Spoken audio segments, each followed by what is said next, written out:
Afternoon, Dwayne here, Tack Room Bible Talk.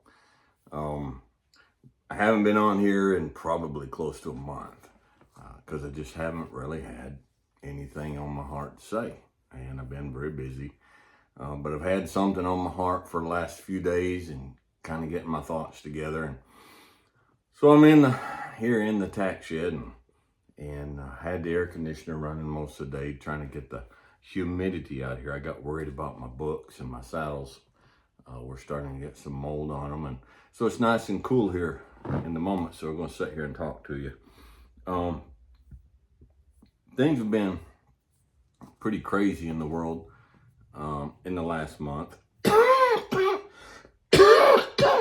and watching YouTube and the news and different things kind of in the circle that I'm in, people are just gone nuts. And people have said some of the stupidest things. Religious people have just said some of the stupidest things. And so I want to talk about it. We've had, the deal with Israel came up and Iran, and it looked like everybody was talking the prophecy of the returning of Jesus in the Third World War and Gog and Magog. And then the other side says Israel's not really Israel and we're not supposed to support Israel. And people are just kind of going nuts, and then Trump and what they're doing, good and bad. Okay. I mean, it's just politics. And then this week, everything turned upside down with the Epstein files, and people are just all dithered about. And listen, I want to give you perspective, okay? I want to remind you of your position. If you're a born-again Christian, if you are a child of God. Paul said that we are in this world, but we are not of this world. We're just passing through. Like the old hymn in churches I grew up in, this world is not my home, I'm just a passing through. My treasures are laid up somewhere beyond the blue. And I don't want you to take this as shallow or flippant, but it just doesn't matter. You say, Dwayne, what doesn't matter? All of it. It doesn't matter. Look, I have been visiting as a guest in people's houses before, as a guest, like over for dinner. And their kids are running around like insane maniacs. And the husband and wife are fussing. And there's stress here, and there's this, and there's that, and there's different things. And I just sit on the couch, and I don't do anything about it, and I don't say anything about it. Why? Because it's not my home. It's not my home. I am not a citizen of this world. I am a citizen of another kingdom.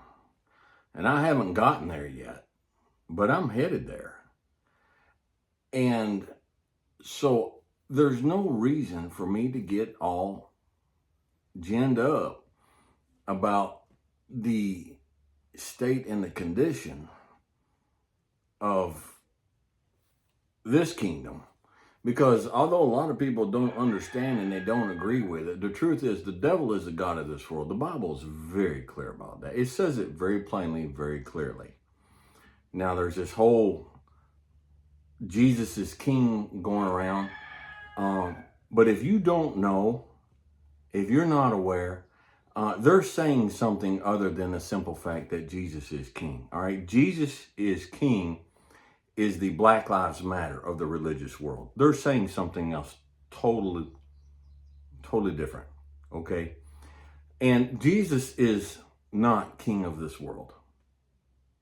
When God created man, God gave man sovereignty. Read it in Genesis, he gave man dominion. That's the word that was used, all right? Have dominion. Adam was king. Jesus is the king of kings. He's not the king. He's the king of kings. When Adam disobeyed God and fell to the temptation of Satan, he handed the crown of the king of this world. He handed it from mankind to Satan. That's why at the temptation of Christ, the devil had the temerity to take Jesus up on top of a high mountain and say, if you'll bow down and worship me, all of this, he showed him all the kingdoms and the riches of the world, I will give it to you. He could say that because they were his to give. Listen, Washington belongs to Satan. It belongs to Lucifer. All right, I'm not a citizen of that. All right, Russia belongs to Lucifer. The Ukraine belongs to Lucifer. Taiwan belongs to Lucifer. China belongs to Lucifer. Iran belongs to Lucifer. And for those of you who don't understand, this is going to absolutely send you into the stratosphere of rage. But Israel, the geographic location and the government of Israel belongs to Lucifer. The only people on this planet who do not belong to Lucifer are the born-again children of God. Now, that's just what it is. Now, we've been told in the Bible from the beginning, there's been prophecies that things are going to end. And they're going to end badly. So people are wringing their hands just like it's about to end. And I'm over here saying, man, I'll tell you what, as soon as this thing comes apart, I'm going home. I'm going home. But I also have enough experience, I have enough knowledge to know that all of the prophecies in the Bible are in layers. They're in layers. All right? There's a layer covered up by a layer by a layer. And so you look at something and you say, oh my goodness, that's a prophecy of this is going to happen. But God hid a lot of that stuff from us on purpose. And we don't know. And one of the calmest men, women, calmest people, one of the most calm people in the time of some stratospheric horrible thing are the ones who say, I don't know. And they accept the fact that they don't know. And they accept the fact that since they don't know, there's nothing they can do about it anyhow. What is going to be is going to be. And if we did know, if somehow we were given, full understanding of times and the full understanding of the prophecies and what's going to happen and when it's going to happen, there's certainly nothing we can do about it. And so I'm like, I have the same attitude as Paul did at the end of his life. And he said, I'm caught between the two, and I don't know what to do. He said, for me to live is Christ and to die is gain. He said, as long as I'm alive on this earth, if I can help people, I will live for Christ.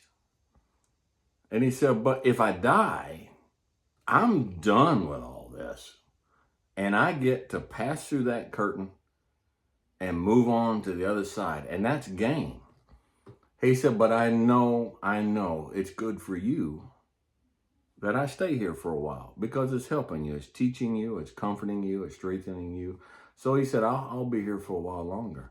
And as a Christian, when I was a young man, we always had preachers talking about Jesus coming back, and we're looking for Jesus to come back. We want Jesus to come back. Oh, I can't wait. And I'm sitting back there, 16, 17-year-old. I'm like, I want to graduate high school. Jesus, I want Jesus to come back too. But if he comes back now, there's so much I won't be able to see, and there's so much I won't experience, and I'll never be able to get married. I want him to come back, but he don't have to come back today. Well, them days are gone. And so I just go through day by day, and if I can do something that's good, if I can do something that's helpful, well, I'm here, I might as well do that. But I see on the news and everybody's just all ginned up about this and about that. I'm like, well, if this is the end, good. Because what I'm doing now is good. And when I go through that curtain, what I'm doing on the other side is even better, way better. Much, much better. So I win either way. Folks, as Christians, as children of God, living for God, we win either way. Now, we have a victory on earth if we live for Christ, and living for Christ is living for other people. But when the time comes and everything goes to hell in a handbasket, our victory jumps up immeasurable notches. So don't get all tore up about things, okay? Now I absolutely hate what is going on around the world, and I think especially in this country, with the children, with the trafficking. I hate it, but on that scale, I'm not in control of that. Neither are you. I don't know what's going on. I don't know if there's a client list. I hear there is, I hear there's not. But I know that those on the client list are in the upper echelons, and they are servants of Satan. And they are servants of Satan, and Satan is the king of this world. And so they're in his kingdom, and they are serving him in his kingdom. And there's nothing I can do about it. God is much, much, much wiser, all-seeing, all-knowing, and all-powerful. And if there is a purpose and a reason why he's not coming down and wiping this bunch out with thunder and fire from heaven, what am I going to do? And why am I going to let that get me to such a state that this fellow right here in front of me who's confused or he's lost or he's hurt, I can't help him.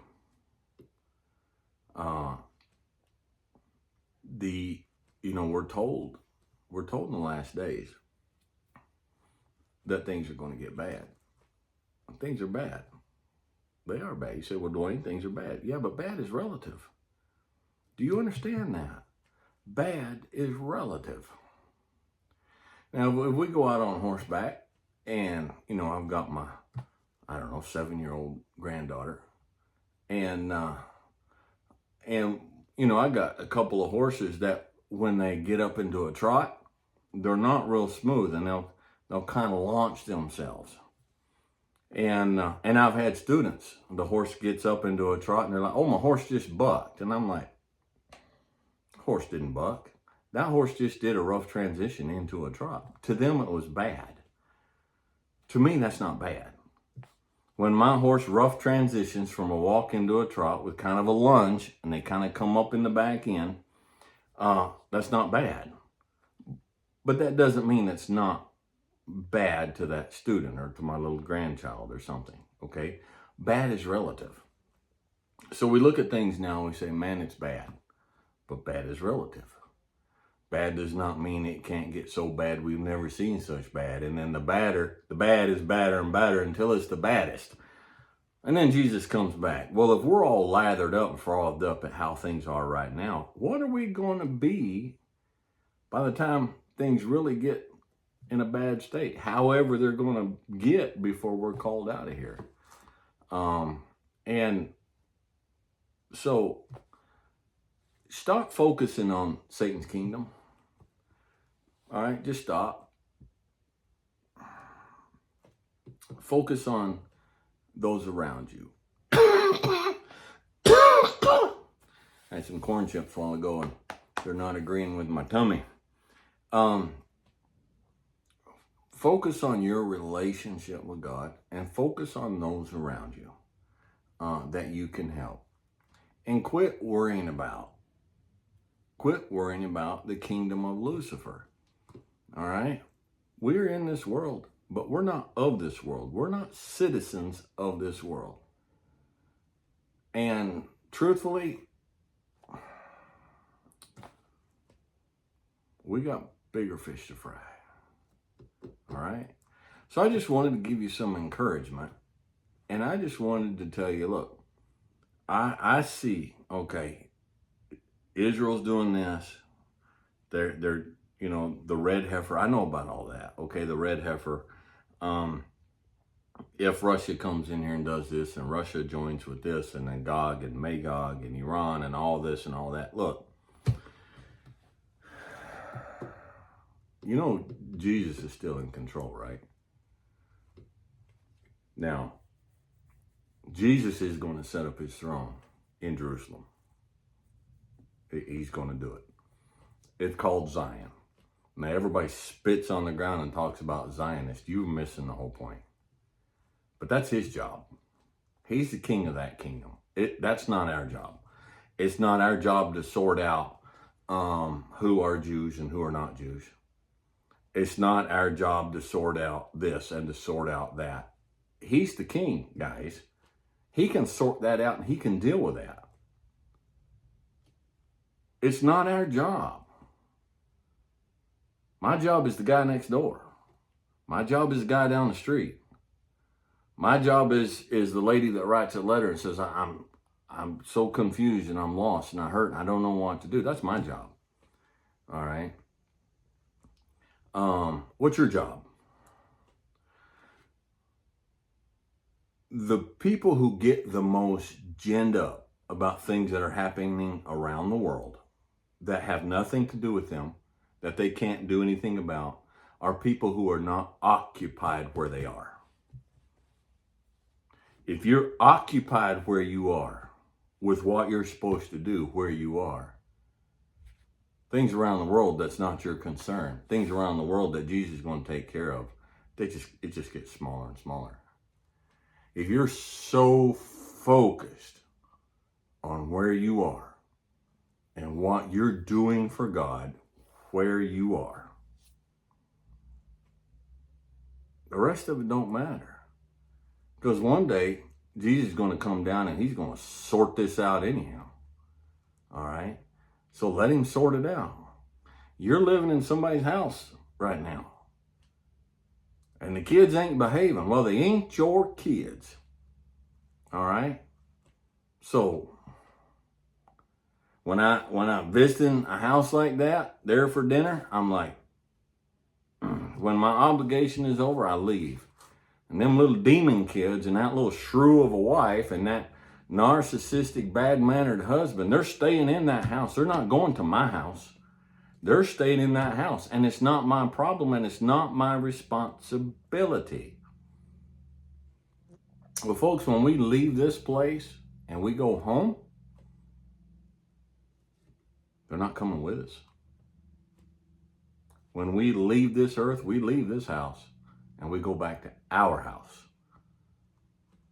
And the hell that's in this house is not following us to our house. Okay? So just live your life and do your thing. And just keep your eyes on the sky. And wait for him to come back. For to live is Christ. If you're not living for Christ, then the life on this earth is empty. And it's pointless and it's miserable. But to live is Christ. And to die is gain. It's more better. All right? So just chill. Don't lose track of the real things. Okay? Don't lose track of the real things. I hope this encourages somebody a little bit. And hopefully we'll be getting back on here and putting more content on. I've just been super busy. And I just, honestly, my heart and my mind, I'm just telling you the truth up front. It's just not been in it. Like I didn't have anything I felt like needed to be said. And, but here we are. All right. So I love you guys, encourage you guys, and just keep looking up and keep moving forward.